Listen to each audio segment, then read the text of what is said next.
Avremmo avuto bisogno di risposte non ieri ma l'altro ieri. E mentre i sindacati attendono risposte dal governo sul tema della sicurezza sul lavoro, i dati parlano chiaro.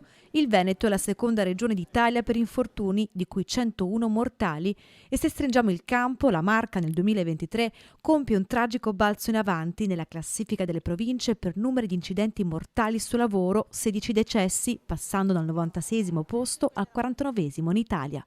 Oggi abbiamo incontrato la prefettura a seguito anche della proclamazione da parte delle categorie delle costruzioni e dei meccanici di 2 ore di sciopero successivamente a quel tragico incidente del cantiere di Esselunga a Firenze. Un tragico crollo del cantiere a Firenze che segue la scia di già 2 incidenti sul lavoro nella provincia di Treviso da inizio anno. Adriano Gallo, morto schiacciato da un sollevatore meccanico in un vivaio di Riese Pio X, e l'operaio stradale 51enne investito da un'auto a Vazzola.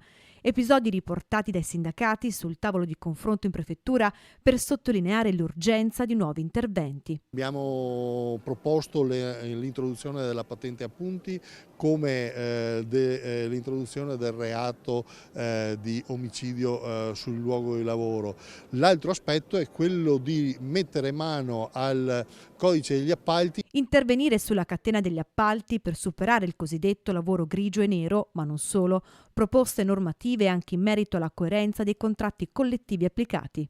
Ci troviamo in molti casi dove abbiamo aziende, faccio l'esempio, abbiamo qua il settore edile, applicano il contratto al loro interno dei metalmeccanici, il contratto dei trasporti perché hanno un costo inferiore, ma questo, applicare quella tipologia di contratto, vuol dire non dare ai lavoratori che lavorano in quell'attività la giusta formazione. Non dando la giusta formazione al lavoratore o alla lavoratrice, cosa faccio? Non gli do proprio alla persona stessa la possibilità di tutelarsi sul posto di lavoro. Uno sciopero nazionale di metalmeccanici edili che nella Marca ha visto al primo turno la partecipazione di circa il 70% dei lavoratori interessati, una voce che grida la sicurezza. La CISL ha deciso di mobilitarsi e assieme noi diciamo di indignarsi, quindi una grande stagione di indignazione e di mobilitazione nei luoghi di lavoro, nelle imprese, nelle aziende, sul territorio, per dire a gran voce che è ora di smetterla di far morire le persone nei luoghi di lavoro. La sicurezza deve essere la priorità assoluta.